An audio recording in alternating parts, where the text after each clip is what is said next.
Jihad won't end while we have breath. You know that is no lie. Jihadis say that they love death even more than this paisley tie. But we will stand, for we love life. God will prevail, the true God, that is, over hate and strife. Ladies and gentlemen, that's right. It's once again another thrilling episode of This Week in Jihad. We have the great Dr. David Wood with us, and I am Robert Spencer, author of the Quran. Before we start, I want to give a shout out to my buddy Jake, the Muslim metaphysician, who I know is watching tonight. Jake has been watching everything I do very avidly, looking for ammo to tell. Although, since he lies so much, I don't know why he doesn't just make it up once again. What do you think, David? Oh, I think we are living in one of the greatest times in history. Living the dream. We are living the dream right now. Yeah, Robert, I mean, you've experienced this because you were doing it longer than I was, but I experienced it over and over again. It's like we hear everyone saying, "Oh, Islam's a religion of peace. It's wonderful. It's so great," and we go, "Wait, we're reading what it actually says." And I think there's a problem here. Before you embrace it, maybe you want to take a closer look at this stuff. And they go, no, no, no, it's a religion of peace and tolerance, and it's great, and all this. And we're looking at it going, I don't know, man. There's all this stuff here where they kill apostate. Hey, it says kill apostate. It says, hey, you can marry little kids. And the response is, no, that's a lie. I went and asked my friend, and he said it's a lie. Like, we're quoting Muhammad and the Quran here. You're quoting your friend. Your friend is not, has never been, and never will be an authoritative source of Islamic doctrine or practice. Are you stupid? Right? And what happens after years of us trying to do that? What do they? They call us racist. They call us bigots. They call us every single thing you can come up with. And I'm not talking about what like keyboard jihadis are calling. I'm talking about journalists and politicians and educators, entertainers, everyone. We're the bad guys here. Like, wait a minute, we're telling you what we're telling you the reality of what is coming at you, and they hate us for it. They hate us for it, and it gets to a point where I'm like, why are we trying to warn these people? If you are this hell bent on being subjugated, why am I going to try and rescue you here? Why am I going to try? We're trying to help you. You're attacking us. I just sometimes I just want to put my hands up and say, all right, you go ahead and you'll get what you deserve. But we didn't. We kept at it. Because there are people who are listening. So we just kept at it. And anyway, this goes way back to, I'm talking probably 2006 ish. It's in the neighborhood of 2006, and I was me and Nabil were this was right after Nabil had become a Christian, and we were interested in watching debates and so on. And every debate we could find between a Muslim and a non-Muslim was almost always on a Christian topic. It's always on the deity of Christ, or on the Trinity, or on Jesus' death and resurrection, or the reliability of the New Testament. It was very rare to have something where anything in Islam was actually on the table for discussion. And you looked into it, and what was happening was when people wanted to debate back then, they'd go to a Muslim organization and say, hey, we want to have a debate. And then they get back and say, okay, the debater is this guy, and he's willing to debate these topics on Christianity. And back then, it was pretty standard to say when you went into a debate. So you're a Christian, and you two organizations set up a debate, and you go in for your debate. It was pretty standard beforehand for the Muslim delegation to walk up and say, just so you know, if Muhammad or the Quran are criticized at any point in this debate, it's over. All the Muslims are getting up and walking out, just so you know. And so they'd go the entire debate. Not one word would be criticized about Islam. And meanwhile, the Muslim guys blasting away at the New Testament and the Trinity and everything else, and the Christians trying to defend it. And every debate leaves you with the impression that Christians are on the defensive and Muslims are attacking, and Muslims have nothing to defend, and so on. Anyway, we noticed that was going on back then. And I said, we argue with these guys online. We argue with these guys on platforms and so on. And it seems like there are people who are willing to defend this stuff. It's just not the hand-picked guys that Muslim organizations put forward. Right? There are Muslims who are willing to defend the killing of apostates and child marriage and all this stuff, but they're not the ones who are being put forward by these organizations. I said, if we could get some of these other guys on stage, then instead of pretending that it doesn't exist or never acknowledging that these things exist in Islam. Some of these younger guys will actually try to defend it. Now, the older generation, they understood if the crowd never hears about this, then you never have to respond to it. You don't have to answer it. They don't know that it's an issue. They're completely ignorant. And it's best, this was their goal, it's best to keep everyone, Muslims and non-Muslims, completely ignorant about these issues in Islam. That way you never have to defend them. They understood, hey, once you acknowledge that these things exist, it doesn't matter if you've given a defense of it, you've acknowledged that it's there, and now everyone knows. But it's that younger generation that was saying, oh, no, we can defend this. We will defend child marriage. We will defend killing apostates. We'll defend subjugating the world and so on. And so I said, look, instead of going to the organization and saying, who is your representative and what topic is he willing to debate? I said, let's put the challenges out online. Here are the topics we want. Who's willing to defend their prophet on this issue? And all of a sudden we started getting people who are willing to defend. Was Muhammad a prophet? Is the Quran the word of God? These kinds of things. Are there moral problems in Islam? Started getting debates. Eventually, until even recently, I've had 2 debates on whether Muhammad had sex with a 9-year-old girl, and the moral implications thereof, and so on. So people didn't realize this change that's going on. The younger generation thinks we can defend Islam, not realizing, oops, cat is out of the bag. You just acknowledged it. For years, the Muslim representative said we were lying, called us racists and Islamophobes for saying that these things are in Islam. And now you guys are saying, yeah, of course it's in Islam, and we're defending it. So in other words, you just proved us right for decades. You proved that the Muslim organizations and the Muslim representatives for decades were completely lying. And you're acknowledging to the entire world, yes, these things are part of Islam, and you think you're doing a good job because you're defending it. You're saying, oh, but look, there are Old Testament verse that says this, and you don't realize the big story is you just admitted that generations of your guys were complete liars, that our guys were telling the truth the entire time. And now everyone is going, whoa, wait, it does teach that? Oh my goodness, we've got an issue here. And apart from that, so apart from like decades of us being blasted on every side, now we're vindicated and we're having this kind of ultimate told you so moment. In addition to that, you've got these guys, and they're running around bragging about it, not realizing, thinking they're doing a great job proving us right. And now the entire world is convinced, slowly becoming, because there are still people who've been misled by being completely manipulated for decades. Now they're catching on. Now they're finally catching on. Okay, Robert was right. Everyone else was lying. But the additional thing is these young guys, it's in their heads. Hey, wait a minute. We can bring up that Muhammad had sex with a little girl, because when we bring up the fact that Muhammad had sex with a little girl and we defend it and say child marriage is good, then when the Christians say, no, it's bad, we can lie and say, but Mary was 12. And Rebecca was 3, and we can just make that up, and we can lie because people are too stupid to go look up the sources, right? Mm-hmm. So they think, we're good to go. And so they feel okay getting into a situation where people are going to make fun of their prophet for having sex with a little girl, because they think they'll sort of balance that up by saying, oh, but we can say Mary was 12, and they think that evens it out. And they just don't here's what they don't realize, guys. You are getting into an insult battle when you are the worst people in the world who deal with insults. You know what I mean? They're the worst people. It's like they are the most fragile people. I'm talking about the Dawa guys. They are the most psychologically fragile people in the world. They can't stand one word of criticism. They lose their minds. Like Mo. It would seem to me, if you can't stand insults, if your prophet cannot stand up to criticism and mockery, you should probably be the nicest people in the world and not upset anyone, but you don't. It's, let's go there. There's a good time to start insult battles with everyone. And everyone's going to start heaping it on them.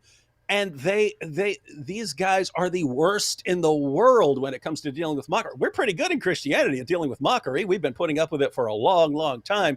They're horrible at it. They can't stand it. They lose their minds. And somehow it makes sense in the minds of these young guys. Let's get into an insult battle. oh yeah, let's bring it on because I think I can take it. And I don't think you can. And I think Christianity can take it. I don't think you can. I think any ideology except yours can deal with it better than you can. So if you guys want to start getting into these insult battles, which the previous generation of dais understood, do not get into this situation because we can't take this. You guys think, but I can take it. Yeah, you can. Your prophet, your religion can't. So that's a situation where it's like a boxer. I mean, imagine two boxers who are like equal strength, equal punching power, something like that. If one of them has a glass jaw and the other has an iron chin, the glass jaw guy is stupid for stepping in there. He's just completely moronic for stepping in there. Why? He gets tapped on his, I can't take it, right? The other guy, okay, go ahead, hit me. What are you going to do? So anyway, that's a situation where I'm sitting there looking at this going, this is like perfect. I mean, this is ultimate vindication here. And it means that as for all these years we thought we weren't making progress because it's so few people who are catching on, we actually are. I mean, we forced them to drop their lie about perfect preservation. We forced them to drop their lie about scientific miracles. We forced them to drop their lie about what Islam teaches and, child marriage and killing apostates. And so when we're making them admit all of these things, and they think, wow, we're doing a great job here, dude. Hey, look, see right here. That's you, Dais. You're right in our hands. It's amazing to me, David. It's been an exhilarating couple weeks with all this coming out, and the open admission. Yeah, we want to kill the apostates and all this. And what's wild about it is that I realized these guys are believing the nonsense that's actually in their own tradition. Because, I'm working on, a new book, Muhammad, A Critical Biography, going through the Sirah literature again, comparing the different versions of the story, showing how none of this has any historical basis. And in the stories, of course, we have several incidents where, particularly when it comes to stoning adulterers, there are the famous stories of the Jews, the rabbis, holding their hand over the scripture. And Muhammad says, read what it says. Now move your hand. And he makes them admit that the scripture says, kill the adulterers, and that they're not obeying what God told them to do, and the Muslims are. And, it reminds me of all this business that's going on nowadays with what you mentioned there in passing. Oh, but in the Old Testament it says this. These guys clearly don't have the first foggiest notion of the role of the Old Testament in Christianity.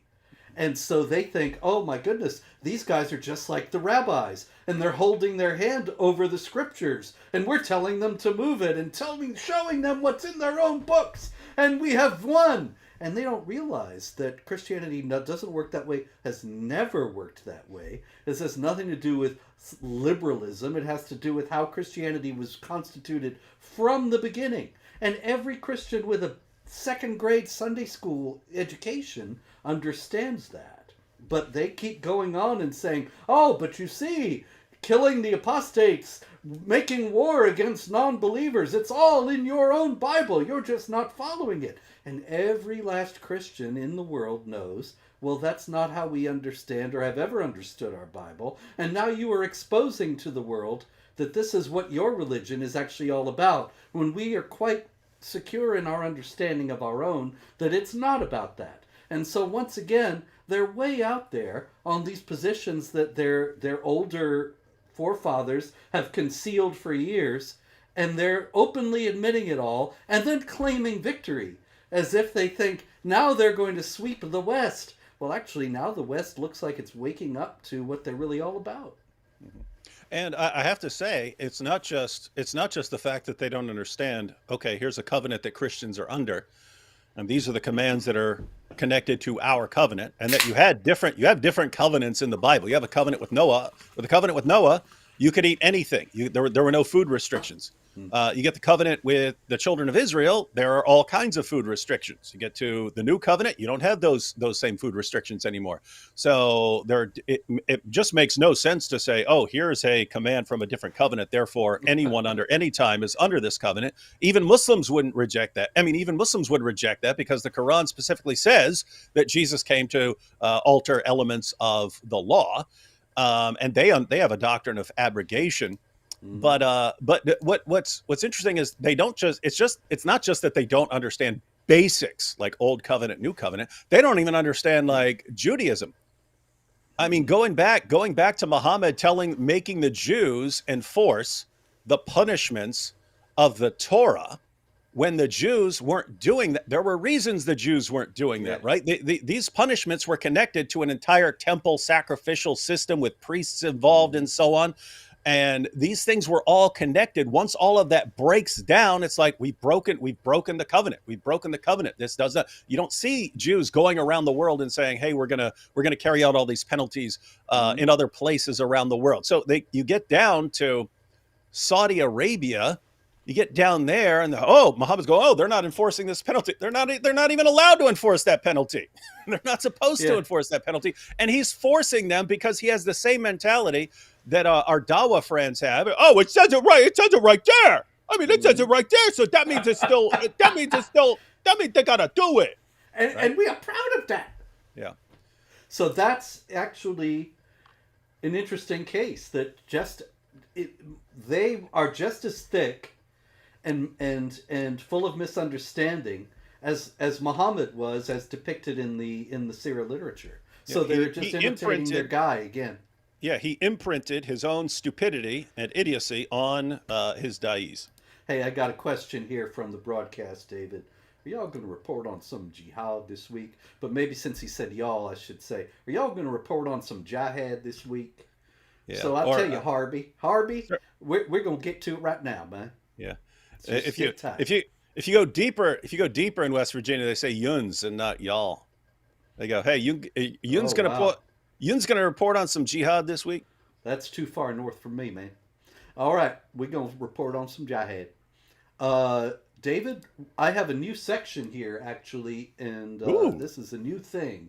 A new wrinkle in the old jihad, and that is not the stupid infidels and not the violence. We got plenty of those, but we also have the new section in which the mask slips.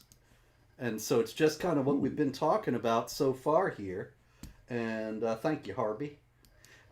We have, I think, our old pal Ali Dawa, first off.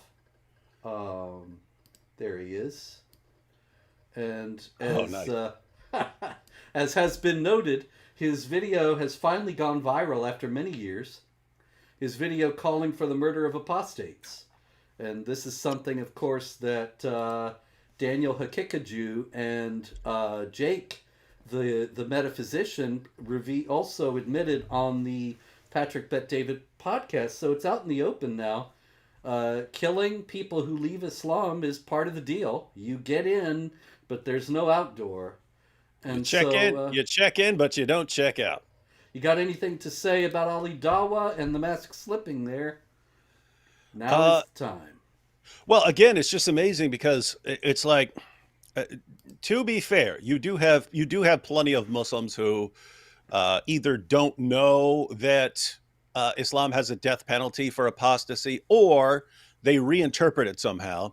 So there are Muslims who will say, oh, when it says, if anyone leaves his Islamic religion, kill him, what it really means is if anyone leaves his Islamic religion and then goes out and joins a foreign military and then comes and attacks you, then you can defend yourself. Yeah, right. Because they've been programmed to think, oh, it's all self-defense. It's all self-defense. They've heard that for years in the West. And so they interpret everything in the light of self-defense. So there are Muslims who think that way. But there are also people who know exactly what Islam teaches and they just lie about it, right? There are people who just flat out lie about it. And the older generation of da'is, I mean, they know exactly what Islam teaches.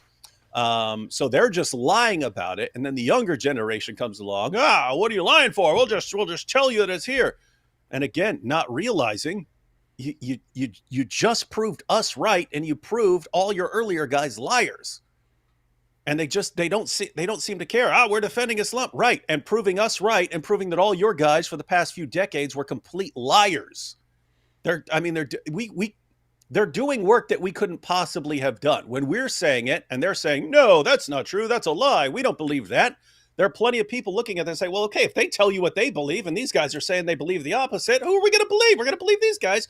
Who's saying what they believe? Mm-hmm. And we're saying, no, actually, some of these guys may believe that, but that's not what Islam teaches. And some of them believe it's okay to lie about it. And then these guys come along. Yeah, that's right. Everyone before, they were all lying about it. David and Robert, they were right. Yeah. Whoa. We showed you. Yeah, you sure did. Gosh, I love Ali Dawa. I love Ali Dawa. I love Muhammad Hijab. Jake, the Muslim metaphysician, he's kind of new, but I love the direction he's heading. Sheikh Uthman, they got me. The Islamophobes got me. Whoa, give me more fame. Cheer for me. I got stabbed with this vial of fake Halloween blood. And then of course Daniel Hakikachu, he's the cherry on top of that Islam destroying ice cream sundae. So my goodness, these are awesome times. You couldn't if you sat back and said, what is the ultimate dream squad? I mean, the ultimate dream team. Who you remember back in the day when the U.S. finally got to send professional basketball players to the Olympics instead of just college players, right? And all of a sudden it's Michael Jordan and Larry Bird and all these guys going over there representing the U.S. They're it's like 787-2 winning these games and so on. The ultimate dream team for destroying Islam is not Robert Spencer or David Wood, anyone on our side. It's these guys. Like if you had gone back 10 years and said, David Wood, who do you want representing Islam 10 years from now to really expose it? It'd be, I don't know, a couple of narcissists, some guys who are really honest about things like killing apostates and child marriage. I mean, let's get some guys who are just flat out defending child marriage from the Muslim sources and saying there's nothing wrong. Can we get some guys like this? Some guys who love to start insult battles, love to heap abuse, aren't trying to build bridges. They want to burn people's bridges as soon as they start building them. That's who you want. And boy, we got them. We got everything. Like they're beyond my wildest dreams. Everything we could have hoped for in there. We can sit back and watch, but now we can pour a little gasoline on the fire here and there. Keep it going. Big fun. Oh yeah. Okay, let's get to some stories here. More in the mask slipping department, though. This, David, have you seen this? I have not. Is what do you think that is that the gentleman is holding there? Looks like a toy rocket or missile or something. It is indeed rocket shaped or missile shaped. But that is actually a bottle of perfume. Oh, nice. That is a new perfume that is being sold in Gaza. Now get this, you're going to love this. It has the smell of burning tires.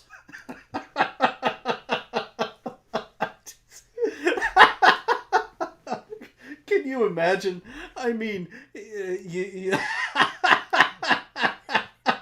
maybe this is what the virgins in paradise really think is a turn on.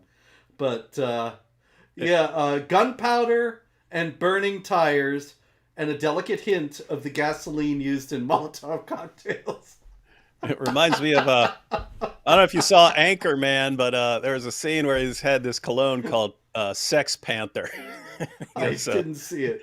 He goes, 60% of the time it works every time. And apparently it smelled like diapers filled with Indian food was the description. But oh my goodness. Yeah, so this is good. Yeah. This is man. This jihadi perfume. We got hey, if there's a way to order that, you got to get some of that. We'll have a product review where we wear it and walk around our wives. Like, what is that smell? That's the smell of paradise. The smell of paradise, baby. Smell it. that what is that from? There's a hadith, right? Where somebody says, you will never smell paradise. And I was thinking, what does paradise smell like? Maybe a cheap bordello or something. I don't know. But I smell maybe it smells like gunpowder. gunpowder and burning tires. Okay, we have more masks slipping all over the place. Let's see. Uh, oh, actually, this is a breakdown in the leftist Islamic Alliance story. And that comes because the UN relief agency, refugee agency for the Palestinians, the UNRWA, they issued a code of conduct, and it is guaranteed to protect the rights of various LGBTQ people. And so there have actually been protests in Gaza against this. And No, the whoa, whoa, whoa! What are you talking about? They're on the yeah, same people side. They've been on the same side for 20 years, Robert. What are you talking they about? have been, yes. And they still are in many ways. But in Gaza, they said these groups do not exist among the Palestinian people, much less they should have rights. Trans people, men who think they're women, and all that madness. They are protesting, and so I think that it's yet another indication that the alliance might not be long for this world. Yeah. Oh man. Can you imagine once that breaks down? Like we're talking about these "I told you so" moments, and we've been saying it for 20 years. Hey guys, you two being allies makes absolutely no sense. You are apart from your desire to control everyone who disagrees with you. You guys have nothing else in common. Yep. And they're like, "Ah, well, we're best friends. We're best buddies against you." And then, yeah, see how that works out. We knew which side it wasn't going to work out for. Right? We knew which side was gonna be on the losing end of that alliance. Oh But yeah. it's just fun. It's just funny because now you have all these Muslims who are recognizing, okay, well, we're going to sever ties with this group, throw them under the bus, even though they've protected our prophet for decades now from criticism. These are the guys, these guys on the left, they were the ones who, for decades now, have called anyone who criticized Muhammad or the Quran a racist, Islamophobic, hate mongering bigot. But now we're throwing them under the bus. And we're going to align with all the people that we called racist, Islamophobic, hate mongering bigots for the past couple decades. And those are going to be our new allies. And the And worst that, part of but it is that so many of those people are pathetically grateful and think, oh, hooray, now we can be pals with the Muslims. And they have no idea about the status of the non Muslim in Islamic theology. And it's just hilarious to watch because people keep trying and it keeps ending in disaster. Jordan Peterson tried. He tries like, hey, let me get Muhammad Hijab on here to explain Islam for everyone, eh? And then a few months later, it's I don't like your Allah. How about no? I don't want your misogynistic mullahs. And he's realizing, wait a minute. He thought, oh, hey, I'm complaining about LGBTQ stuff. They're complaining about LGBTQ stuff. That means we're on the same side. Not realizing, whoa, these guys actually believe this stuff. So he found out the hard way. His daughter Michaela found out the hard way. Patrick Bet David just found out the hard way. I'm going to get all these guys together and build bridges. We'll have common ground and go out there and we'll make a difference. Whoa, one side actually wants to kill the other side. This isn't good for bridge building. So they seem to be realizing much quicker that it's not going to work than the left did. Indeed. I hope so. Okay, on to Baalbek, the ancient Roman city in Lebanon. They've just opened a museum, David, which is always nice. Museums can be very educational. But this, David, this is the world's first Jihad museum. That is going to be the biggest museum in the world. That's right. There's an awful lot of wings they're going to have to add to whatever they've got now. They've got a lot of weapons. They've got Hezbollah tanks, drones, and rockets. But it seems to me that they're going to have a decent Jihad museum. Then they're going to have things from pretty much every continent except Antarctica. Artifacts from Give them time, Robert. Yep. It's going to be a massive. We will slaughter the penguins in the name of Allah. Yes, but I mean, oh, go ahead. Yes, go ahead. No, go ahead. I'm just saying that they're going to need, the broken idols from the Hindu temples, Hmm. the destroyed remnants of the Jewish temple on the Temple Mount in Jerusalem, remnants of the churches that have been converted into mosques, and material from the World Trade Center. And this is just a very preliminary list. If we talk about 1,400 years of jihad, well, you could have 1,400 floors in this building. And also the Muslim groups who lost. I mean, Rashid pointed that out in your discussion on the PBD podcast that you had groups that dominated Islam, that were dominant, and then later on they lose, and then they're killed for holding those views, even though Mm-hmm. they were the majority position and so on. The But you've Mutazilites. yeah, you've had those, and there were even times where Shias were the most powerful, and so matter of fact, you know this, there were Shias who went and took the Black Stone. Yes, Took the the Black Stone. Karmatians. Yeah, they kept Yes, it. They kept it. They defiled everything in there. They regarded as all as idolatry, right? All yeah. these practices as idolatry, and then they keep it, and then they eventually give it back, and it's all broken to pieces because They they threw broke it it. back. Yeah, they Yeah, threw it back in, and and it broke into 9 pieces. so you've got that's all part of this. But I mean, think about this. I've been to the Holocaust Museum in Israel, and I've been to the Holocaust Museum in D.C. But when you talk about Holocaust Museum, you're talking about a pretty narrow part of history. I mean, even if you go, even the parts of the museums that go into the background of like the ideas that were leading up to it and so on, you're still in a very narrow part of history. And there's a ton of stuff to cover because these are a ton of horrible stuff happened. But I mean, with jihad, you're talking about 14 centuries. I mean, you're going to have to turn an entire country into this museum of jihad. Well, It's I going to think take in up an entire Lebanon they're country. well on the way. They're well on Yeah. the way in Lebanon. They're The working on entire that. the entire country of Lebanon is going to have to become the The Jihad museum of Museum. jihad. Yeah, to actually cover it and do it justice. And trust me, guys, we want you to do it justice. We want you to do justice to that topic.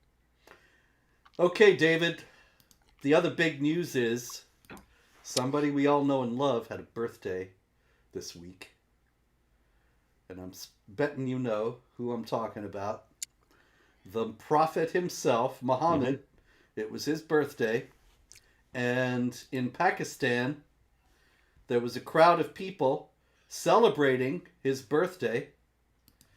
And a jihad suicide bomber decided to give him, that is Muhammad, the best gift of all.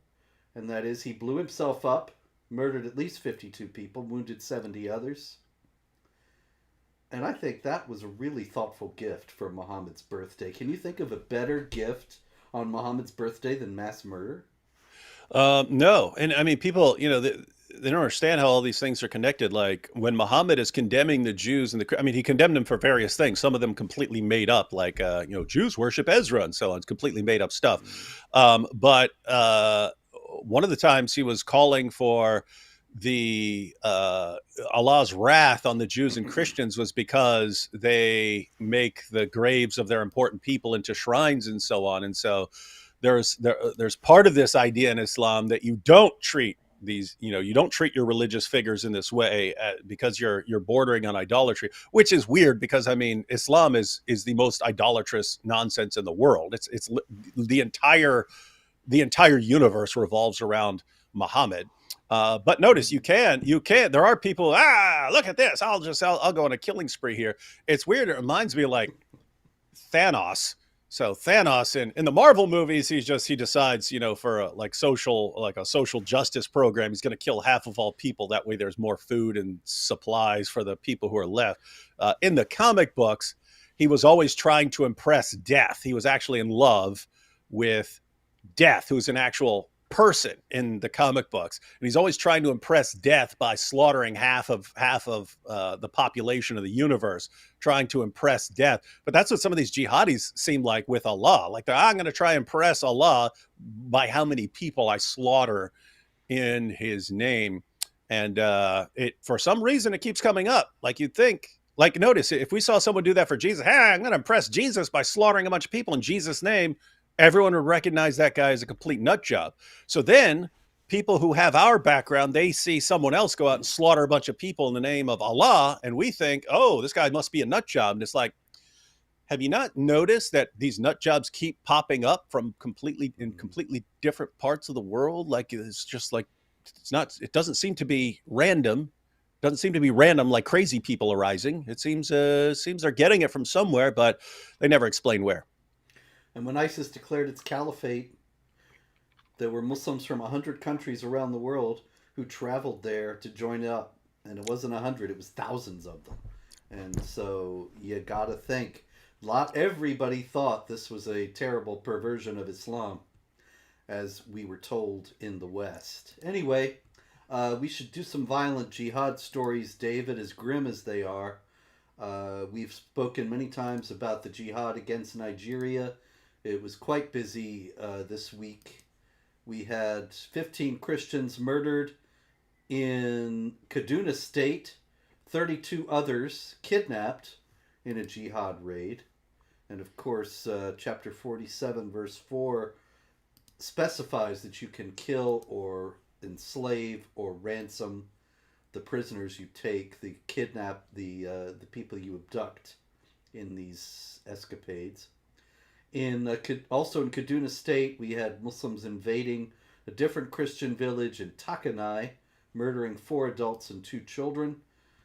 10 farmers murdered in Borno State, 9 others abducted. And meanwhile, I want you to know, David, the Nigerian government is on the case.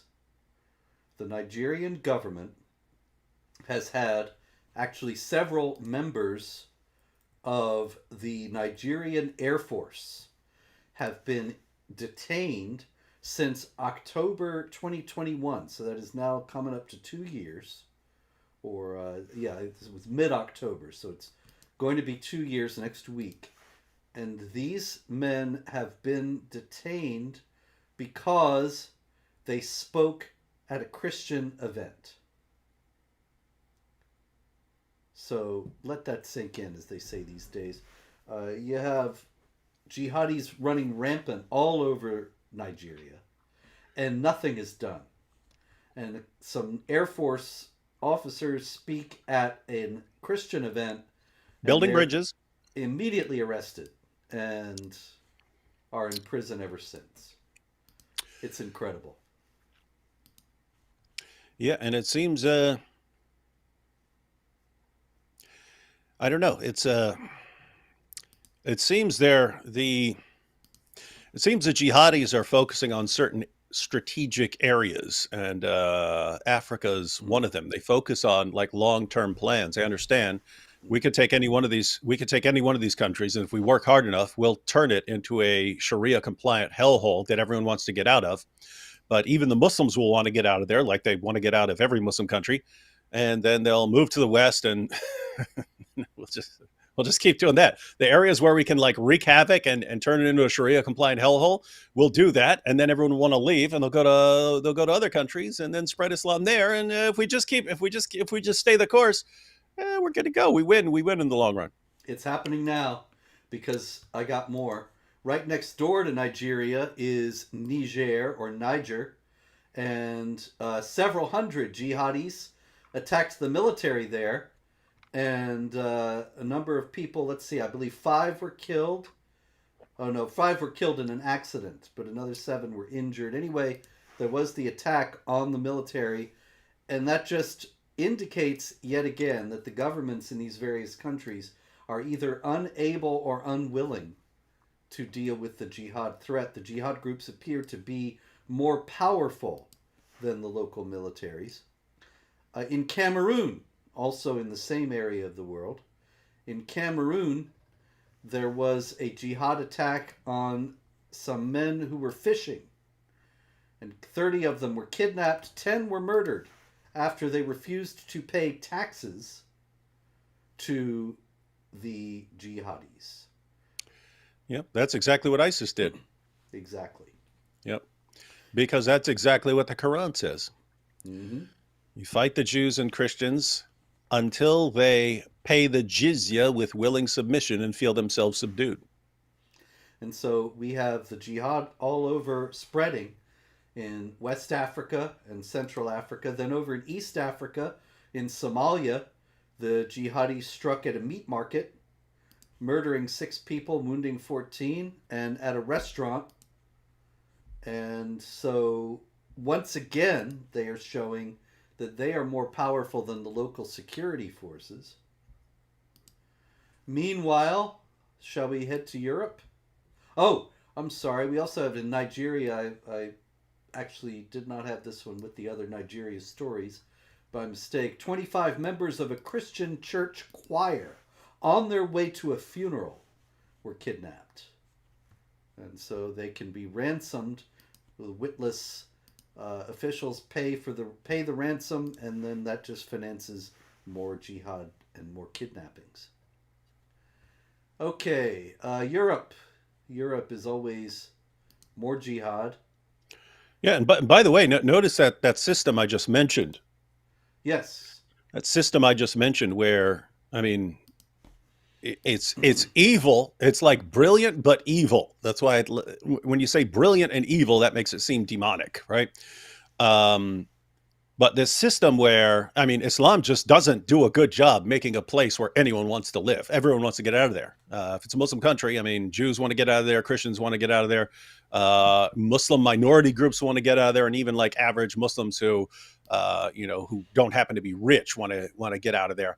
But then they want to get out of there as fast as possible. But these Muslims who want to flee these areas because no one wants to live in them, they go to Western nations, and a lot of them are fine. They're like, hey, I just want to get out of there. I just want to live my life and work and so on. But then they have their kids, and then the Dawa guys come and radicalize their kids and turn them and then end up sending them back to join ISIS and so on. But it's like, I mean, notice it's like this brilliant system for turning the entire world into a bloodbath, right? Because I mean, Islam is great at producing instability wherever it goes, right? In countries that are completely Islamic, does great job at producing instability, makes people want to move to another place, and then over time, complete instability there until everything breaks down, and it just, the end result is not like a well-organized, well-thought-out Sharia state, because they can't. The groups never agree with each other, and they always end up fighting forever. And so the end result is just anarchy. And Islam does great at ultimately establishing chaos and anarchy. And then once the infidels have fled or been bled dry, then there has to be more jihad to conquer more infidels, to plunder them and keep the whole thing going.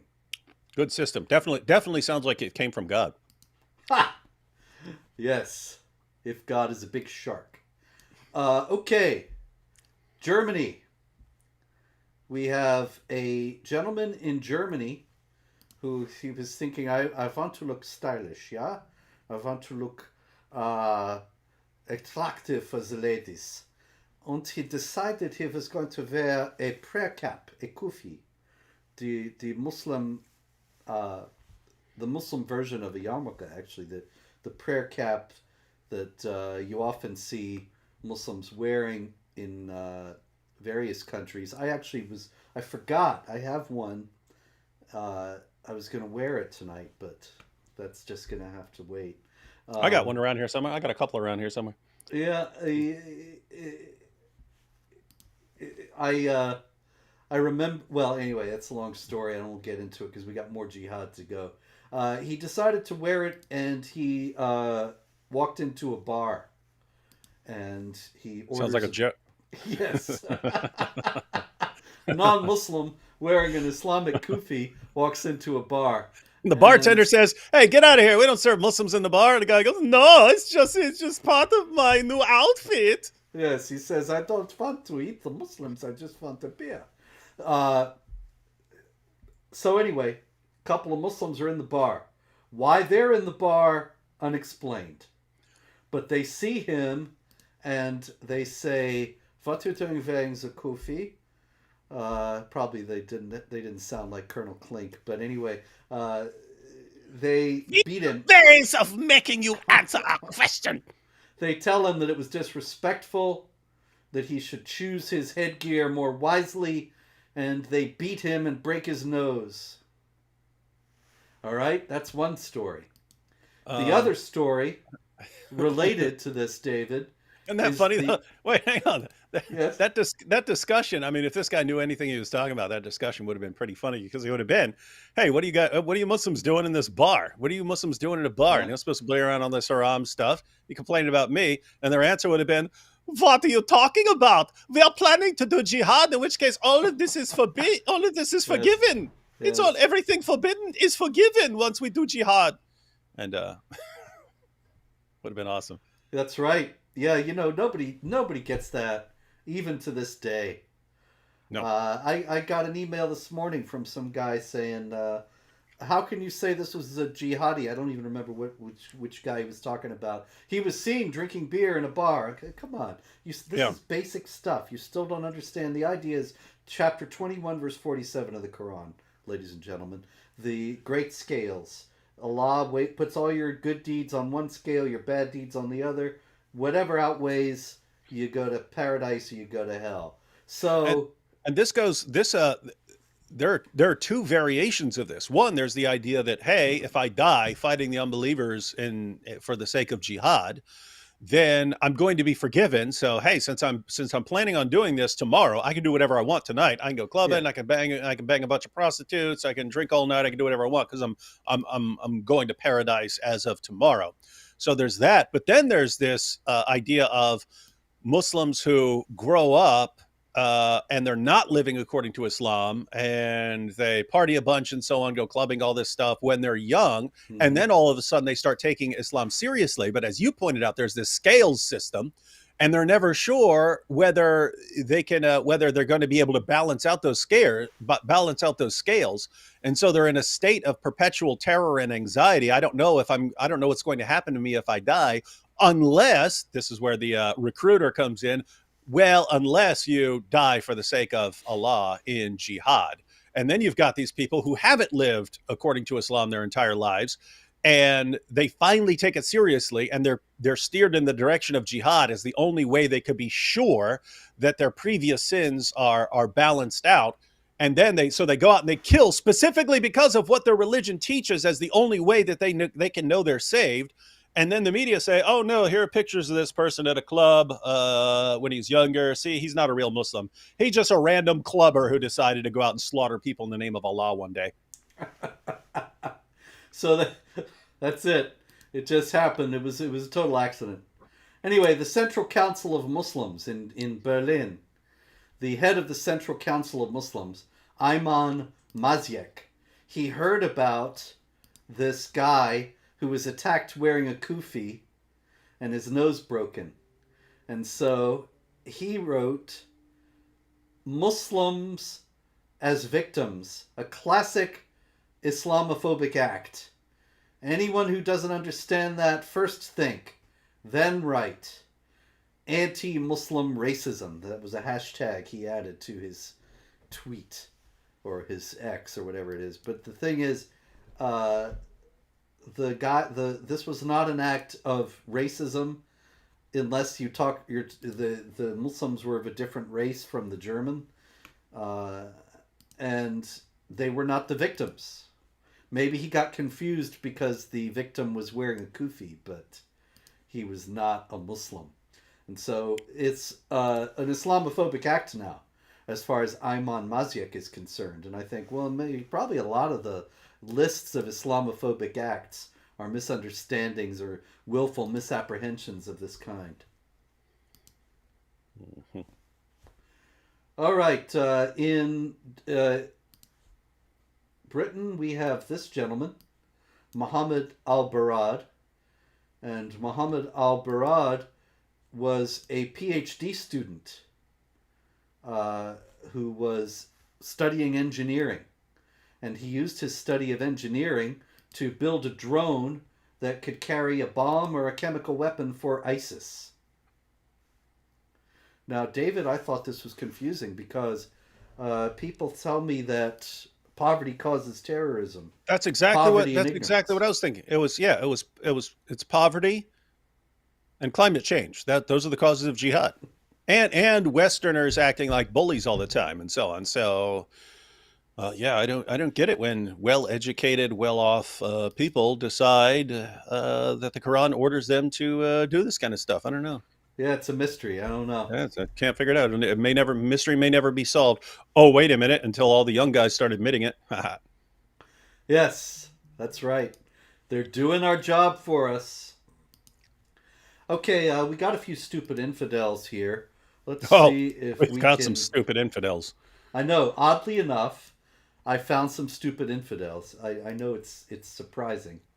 But in Germany, there was a big brawl among the migrants, and the migrants are mostly Muslims in Germany. So I don't have information in particular, but in general, you have a great majority of Muslims comprising the migrants in Germany.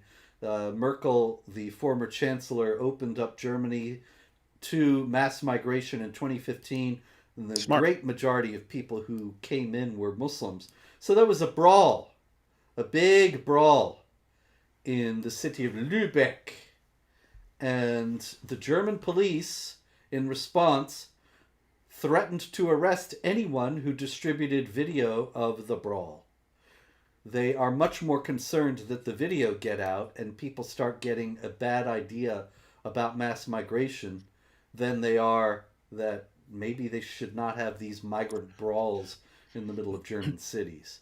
And sure enough, by the way, David, I had the video on one of the videos on Jihad Watch, and when I went back today to prepare for the show, I saw that it has now been removed. The German government, they are efficient. Yeah, they have been efficient for many years. Oh yeah, they're efficient when they want to be. But when you said I have the video, I thought Germans were about to storm your house. Well, you never know. You never know with Germans. They love doing that stuff, or Yeah, they do. their grandparents did anyway. Yeah, bunch of Uh, scumbags. Meanwhile, in the UK, actually, there was another protest comprised of Muslim migrants. They were not brawling in the UK; they were protesting. David, do you think they were protesting because people were hijacking their religion and committing acts of violence in its name? Yeah, I mean, if Christians were going around slaughtering a bunch of people in the name of Jesus, that would be my top concern. So Yeah, obviously, that's what there's is going to be their concern because all religions are the same and teach the same thing, Robert. that's it, man. No, they're protesting because they got spicy food, and the internet is not very reliable. No. Okay. Well, there's that too. So there's a bunch of people slaughtering everyone in the name of our religion and going around saying, yeah, we're going to kill apostates and yeah, we want to marry 4 year olds and stuff. But you know, spicy food, marrying little kids. Yeah, let's go with spicy food Yeah, and uh, bad internet. Muhammad didn't like spicy food, garlic. It's all no all out for Botan. Anyway, in New York State has given $23 million over the last few years to groups including the Muslim American Society, which is the public arm of the Muslim Brotherhood in the United States. And of course, the Muslim Brotherhood in the United States is dedicated, in its own words, to eliminating and destroying Western civilization from within. So it's good that New York State is funding that. How much did Uh, they give? $23 million, David, to Let's get various it up. Islamic groups. Let's get it up to 100. What could Oh, go I'm wrong? sure they'll get there because they never wake up.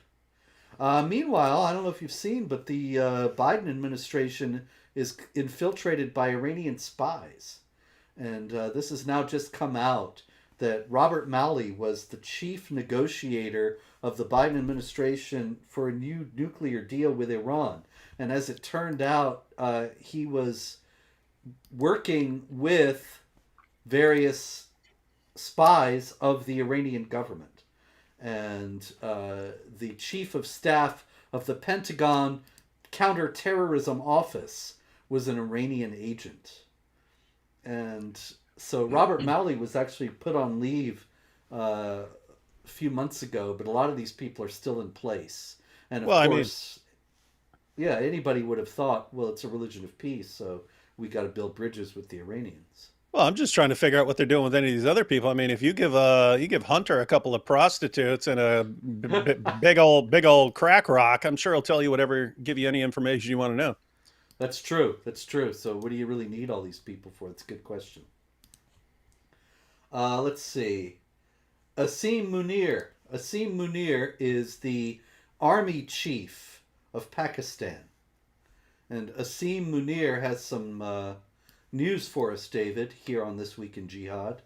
He said, this is a quote: Islam is a religion of peace, and there is no space for intolerance and extremism in Islam and society. Asim Munir. That's a nice thought. What Yes. chapter and verse? What chapter and verse is that, Robert? Yeah, where is that in the Quran? Yeah, I must have missed that one. Yeah, maybe some of the Dawagandists can tell us. Maybe Ali Dawa. Oh, I remember that. That's chapter "Trust Me, Bro." Yes, That's my favorite verse from chapter "Trust Me, it Bro." is. That is, and that's the favorite chapter. 532, and trust me, bro. Hmm. That's the Quran of the Western intelligentsia. All right, let's see. In the waning minutes here, there's quite a bit of other jihad that we have not covered. In India, ISIS is newly active. They are active in Africa, but also on the Indian subcontinent.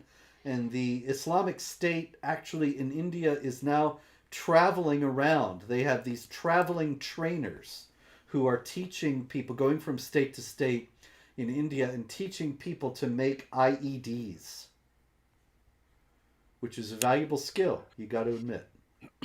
Yeah, and it's I mean, it's not terribly difficult to do.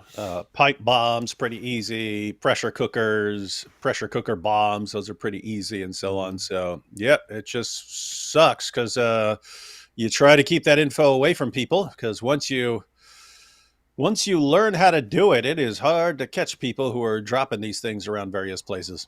Mm-hmm. I mean, it took a little while to catch the Boston Marathon bombers, and they had like 70 cameras on these guys. Yep. In the Islamic Republic of Iran, security forces fired on protesters. The protests are ongoing, and all hail to the protesters. They have tremendous courage in facing down this inhuman and bloodthirsty regime. They injured 23 protesters at least, and they were screaming a particular slogan as they shot the protesters. David, what do you think that possibly could have been? This MAGA country. That's right. Um, we can only imagine. Imagine there's no heaven. No, I'm gonna go. No, I'm gonna go with Allahu Akbar. Allahu Akbar it is Well, for $100. shocker. Anyway, yeah, the Islamic regime in Iran, we should bear in mind that they understand when they crack down on the protesters that they are doing the work of Allah. They are the executors of the wrath of Allah. And they are firing on the protesters. They are carrying out Allah's sentence upon the protesters that they should be killed or crucified or their hands and feet cut off on opposite sides. As chapter 5, verse 33 of the Quran says, it's all about sowing terror in the hearts of the enemies of Allah. Terror is the only tool they have to deal with the protests. It's the one Allah prescribes. Mm-hmm. Can't say they're wrong as far as what it teaches. And who's the biggest terrorist of all in Islam? It is Allah himself. We have former Prime Minister Abdelillah Ben Kirane in Morocco. And there was an earthquake in Morocco recently, and 2,900 people were killed, over 5,000 people were injured. And the former Prime Minister took to the airwaves and he said, "We must return to Allah, because everything that befalls a person is a warning. And the right thing is for us to review as a nation and find out whether what happened might also be due to our sins, transgressions, and violations." Now, he's been criticized for this, but I also want to point out that he's actually essentially recruiting jihadis when he says something like this. Because if you get the idea that the Quran says repeatedly that if you serve Allah, you will prosper in this world and the next, and if you disobey Allah, you'll suffer in this world and the next, then when bad things happen to you, you'll think, oh, I haven't done enough to please Allah, I got to do more. And that leads you straight to the best thing in the world to do, which is jihad, according to Muhammad's own words. And so you're just going to get more violence out of this. And that was, by the way, that was exactly the reasoning of ISIS, right? That was the reasoning, because after the collapse of the Ottoman Empire and so on, and Western nations are completely dominant over Muslim nations. This caused a lot of confusion among Muslims. Like, what's going on here? We're supposed to be expanding until we subjugate the entire world, and everyone else is more powerful than us. What's going on here? And you saw a lot of nations trying to westernize, right? If you look at pictures of people of Iran from before the revolution, you'd think you were looking at people in California or something like that. Same with Afghanistan, right? They were trying to modernize, but then the alternative interpretation came in, was preached by the mullahs. Hey, no, no, no, no, no, no, no. It's not that Islam is somehow wrong, or Islam has this wrong and these other guys have something right. It's Allah is not pleased with you because you are not living according in alliance with strict Sharia. That's why Allah is not blessing you. So if you want to continue the process of expansion and subjugating the world, you have to crack down on the Muslim community first, get them fully submitted to full Islamic Sharia.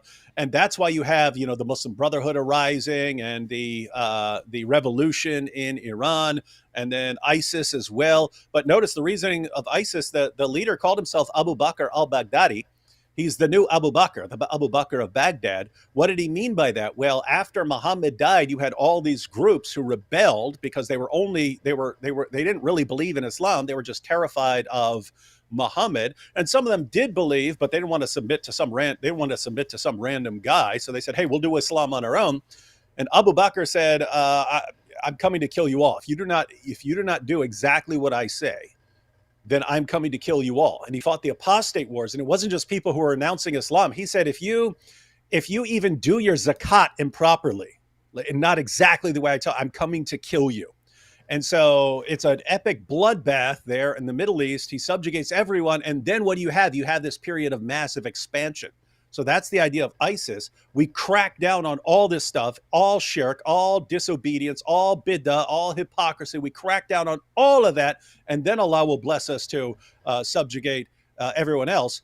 They tried that; it failed. Should have clued everyone in that maybe that other interpretation was correct, that Allah is just not with you, that God's just not with you.